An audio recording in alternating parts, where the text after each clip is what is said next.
여러 발표를 공부하시느라고 고생이 많으신데 저는 좀 간략히 발표를 하려고 합니다. 뭐 최근에 다 아시겠지만은 배우 이시영 씨가 자기 소셜 미디어에 이혼 전에 사실 배우자 사이에서 만들었던 배아를 가지고 이제 이혼을 한 다음에 이제 자기는 이걸 이식하겠다고 결정을 했었죠. 그래서 그 동의 없이 자기가 하겠다 이렇게 명시적으로 소셜 미디어에 밝혔고, 그래서 뭐 여러 논쟁들이 좀 있었던 걸로 알고 있습니다. 그래서 뭐 그 문제를 포함해서요. 사실은 뭐 20분 동안에 모든 윤리적인 이슈를 다 다룰 수는 없을 것 같고, 그래서 좀 주마간산식으로 좀 해보려고 합니다. 그래서 먼저는 이제 전체 프로세스를 하나하나 보면서 좀 어떤 이슈들이 가능할까, 있을까 이런 걸 좀 알아보려고 하고요. 그 다음엔 이제 윤리학 자체에 대해서 윤리학이 무엇인가 좀 생각해보고, 사실은 이 Reproduction Ethics, 재생산 윤리라고 하는 거는 윤리학자들 사이에서도 좀 공부하기 싫어하는 굉장히 어려운 주제거든요. 그래서 왜 어려운 주제인가 좀 살펴보고, 그래서 특히 아직 한국에서는 이 대상자 선정에 대한 이슈가 주로 많이 회자되는 것 같습니다. 그래서 특히 이제 누가 이제 이런 ART를 받아서 자녀를 가질 수 있는지, 이걸 이제 의도 부모라고 하거든요. 그러니까 부모가 되고 싶어 하는 사람. 그래서 의도를 가진 사람은 누가 될 수 있느냐. 이제 이후에 설명드릴 텐데, 지금 윤리지침, 대한산부인과학회 윤리지침에 따르면 이제 사실혼인 부부를 기준으로 하고 있는데, 과연 그게 맞는 거냐, 한부모 가정도 할 수 있게 해줘야 되는 거냐, 뭐 이런 내용들이 있고요. 이제 자연스럽게 따라오는 게 이제 난자 및 정자 공여에 대해서.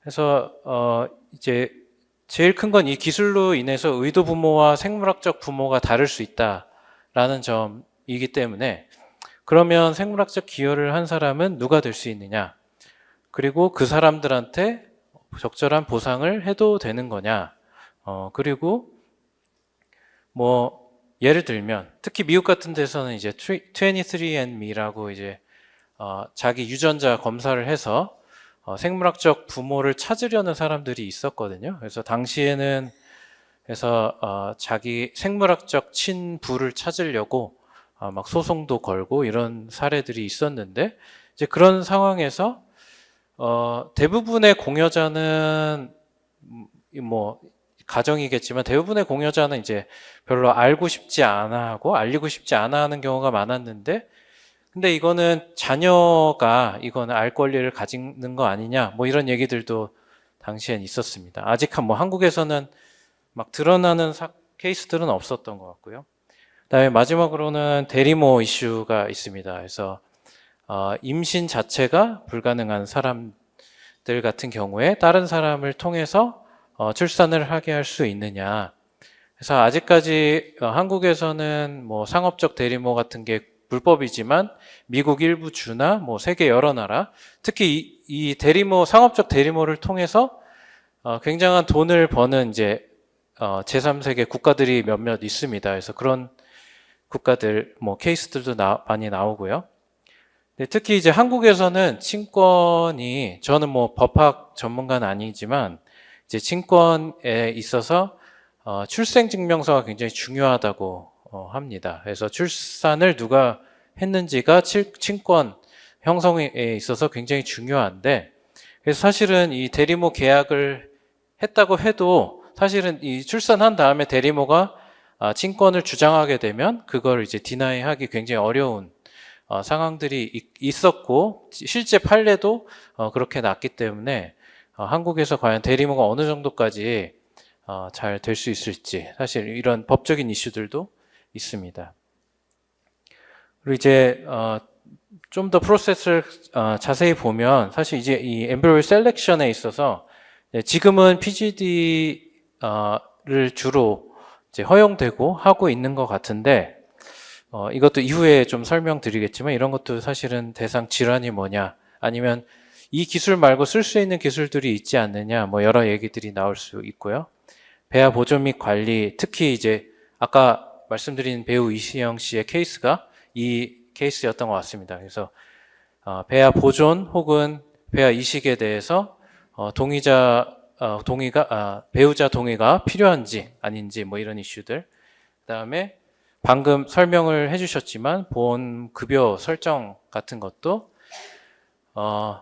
사실은 영국 같은 데에서도 되게 논란이 많았습니다. 그래서 훨씬 거기는 타이트하게 사이클 뭐 세 사이클만 해준다든지 뭐 사이클에 대한 관리라든지 뭐 나이에 대한 제한이라든지 이런 게 훨씬 더 확실하게 있기 때문에 그래서 이런 것들에 대한 논의도 가능하다. 그래서 최근이라고 해야 되나요? 하여튼 뭐 사유리 씨도 정자를 기증받아서 출산을 했던 그 케이스가 나왔었고, 이거는 뭐 인권위원회에서도 뭐 이런 권고도 나오고 그래서 학회 차원에서 대응을 하신 걸로도 알고 있고요. 그래서 지금도 특별히 달라진 거는 없는 것 같은데요. 그래서 요거는 결국에는 뭐 동성 커플이라든지 한부모 가정이라든지 이런 사람들이 의도 부모가 돼도 되느냐라는 질문에 대한 거였고, 이제 최근에 이 배우 이시영 씨에 대한 내용이 나와 있었고, 뭐 요거를 잠깐 풀어드리면 사실 이 이슈에서 중요한 거는 몇 가지가 있긴 하지만 저는 법학 전문가가 아니지만 하여튼 법적으로 보면 동의 철회는 상시 가능하다고 되어 있습니다.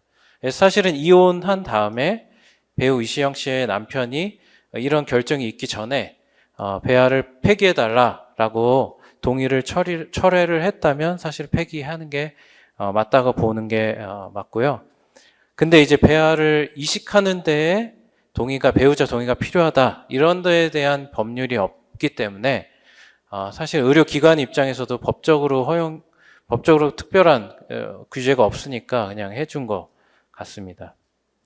그래서 관련된 해외 사례가 몇 가지 있기는 한데요. 그래서 남편이 배아를 이혼 후에 폐기를 요청을 했는데 뭐 불응하고 이식을 결정한다든지 이런 거에 대한 이제 소송들이 좀 있었던 거고, 대부분 사실은 그 폐기를 요청하는 경우 폐기를 해줘야 되는 게 맞다는 게 대부분 판례인 것 같습니다.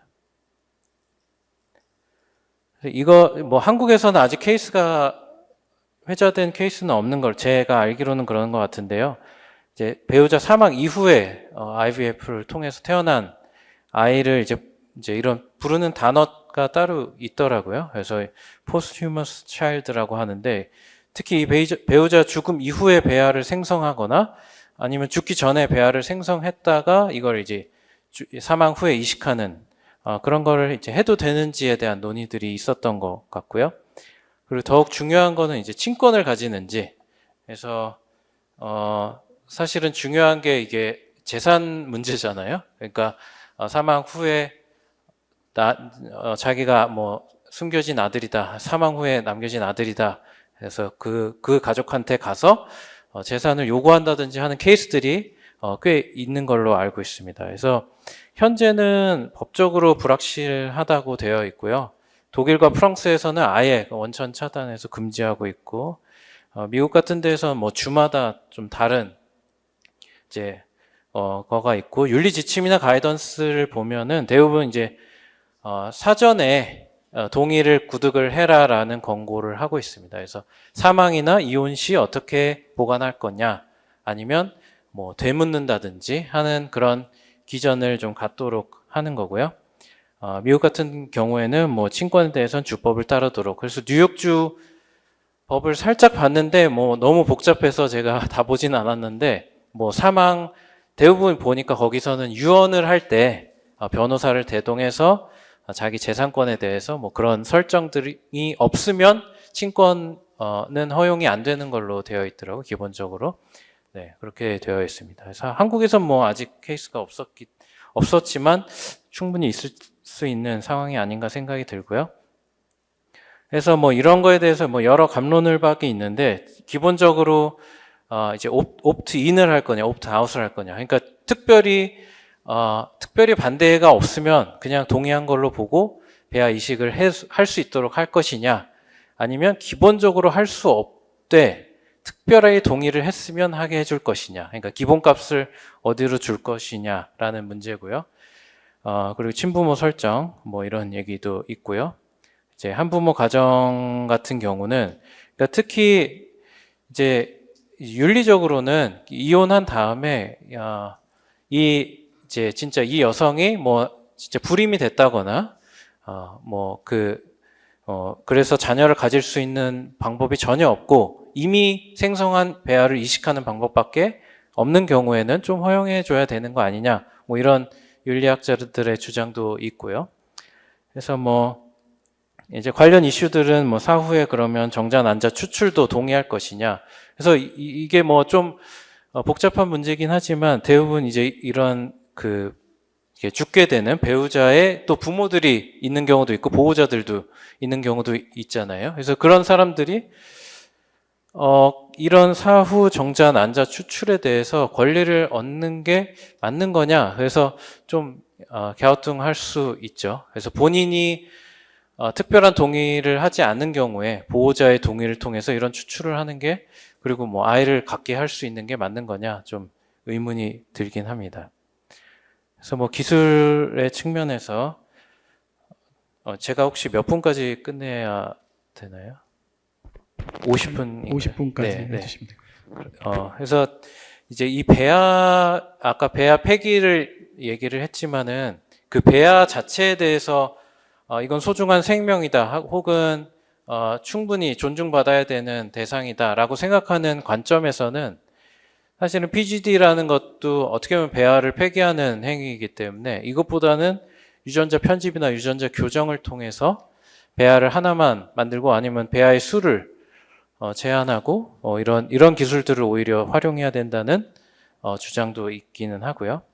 그리고 대상 질환에 있어서도 뭐 지금 현재는 뭐 이런 질환을 대상으로 주로 하고 있지만 뭐 더 확대할 수 있는 거 아니냐, 뭐 여러 얘기를 할 수 있겠고요.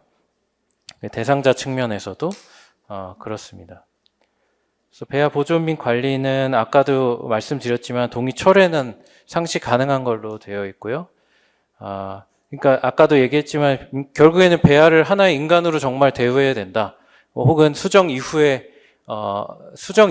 결국 하나의 인간과 똑같이 대우해야 된다라고 생각하면 사실은 폐기보다는 이식할 수 있도록 열어줘야 된다고 자연스럽게 생각할 수 있을 것이고요.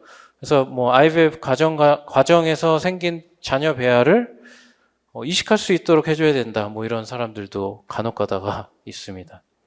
그래서 다른 부모한테 이식해줘야 된다고 하면 그게 입양과는 뭐가 다른가, 비슷한 프로세스가 아닌가, 뭐 이런 얘기들도 나오는 거고요.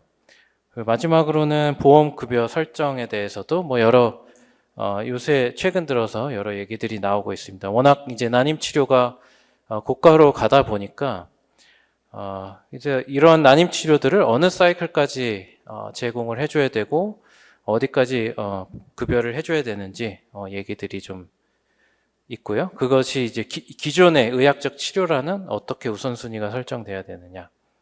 그래서 윤리학이라는 건 저는 개인적으로 서로가 지켜야 될 규약이라고 생각을 하거든요. 그래서 결국에는 서로 간 합의는 당연히 뭐 필요하겠지만 결국 중요한 거는 뭐 정책 결정이나 윤리적으로 뭐 가이던스를 채택할 때도 그 근거가 뭐냐, 어떤 절차나 근거가 있었느냐, 이런 소통이 굉장히 중요하다고 생각을 합니다. 근데 그런 측면에서 재생산 윤리에서 어려운 점은 결국 자녀를 가져야 될 의무라는 게 있다고 생각하시나요, 혹시? 그러니까 자녀를 이제 가져야 될 의무에 대해서 사실은 성립하기가 굉장히 어렵거든요. 그렇다고 하면은 어떤 자녀를 가져야 되는지, 어떤 자녀를 가져도 되는지, 어떻게 양육해도 되는지, 어떻게 양육해야 되는지 굉장히 다양한 차원의 다른 접근들이 필요합니다. 그래서 제일 어려운 지점은 짧게 설명드리면 결국에 자녀의 삶이라는 것이 새로 태어나게 되는데 그 태어나는 거는 비교 대상이 없다는 거예요. 그러니까 새로 태어난 삶은 새로 주어지는 거거든요. 그래서 그 애가 태어나지 말았어야 되느냐? 아니면 태어나는 게 더 낫냐? 이 직접적인 비교가 굉장히 어렵다. 그래서 뭐 어떤 윤리학자들은 결국에는 즐거움보다 고통이 큰 그런 마이너스의 상황이라면 낳지 않아야 된다라고 생각하는 사람도 있지만 굉장히 어렵죠. 그래서 뭐 예를 들어 다운 증후군인 아이를 낳지 말아야 되는 게 맞는 거냐? 낳아도 되느냐? 그 아이의 삶이 충분히 살만한 것이냐? 혹은 태어나지 말아야 되는 것이냐? 뭐 이런 굉장히 어려운 얘기들이 있죠. 그래서 저는 이제 거의 마지막인데요. 그래서 자녀의 미래에 대한 이제 자녀가 이렇게 되면 최선이다, 아니면 최악이다 이런 주장들은 사실은 자세히 들여다보면 논리적으로 굉장히 기반이 약합니다. 그래서 우리가 자녀를 어떻게 키우는지에 대해서 사실은 그렇게 규제하고 있지는 않거든요. 뭐 학교 의무 교육 같은 것들이 있겠지만, 그래서 과연 그런 주장들이 얼마나 약한지, 그리고 또 하나는 이제 사망이나 이혼 등에 대해서 다양한 상황에 대한 사전 동의 구득이 보편화되지 않을까라는 생각이 들고 있고요. 그리고 난자 정자 공여에 대해서 한국 사회는 아직 좀 인프라가 좀 잘 안 되는 것 같고, 특히 영국 등을 시작으로 14day 룰이라고 하는 그러니까 14일 전에 배아는 연구 대상으로 삼을 수 있다라고 하는 것이 최근에 사실은 논의가 다시 되고 있고, 아마도 항상 이런 건 영국이 처음 하잖아요. 그래서 영국이 아마 이걸 깨지 않을까 지금 생각하고 있습니다. 그리고 이제 최소한 치료를 목적으로 하는 기술 적용은 대부분 되지 않을까 이런 생각이 들고요. 그래서 저는 이제 윤리 지침 읽으면서 굉장히 감명을 많이 받았고요. 많이 고민하신 것 같고, 그래서 한쪽으로는 특히 오늘 정부 관계자분이 나오셨지만 사실은 출산율이라는 게 정부에서 엄청 중요하게 생각하고 있기 때문에 한편으로는 많이 낳아라 라고 하는 건데, 사실 실제로 받는 사람들 입장에서는 많이 낳기보다는 더 좋은 사람들을 낳고 싶어 하는 욕구가 크기 때문에 그 둘 사이에서 잘 설정을 해야 되지 않을까 이런 생각이 듭니다. 제 발표는 여기까지입니다.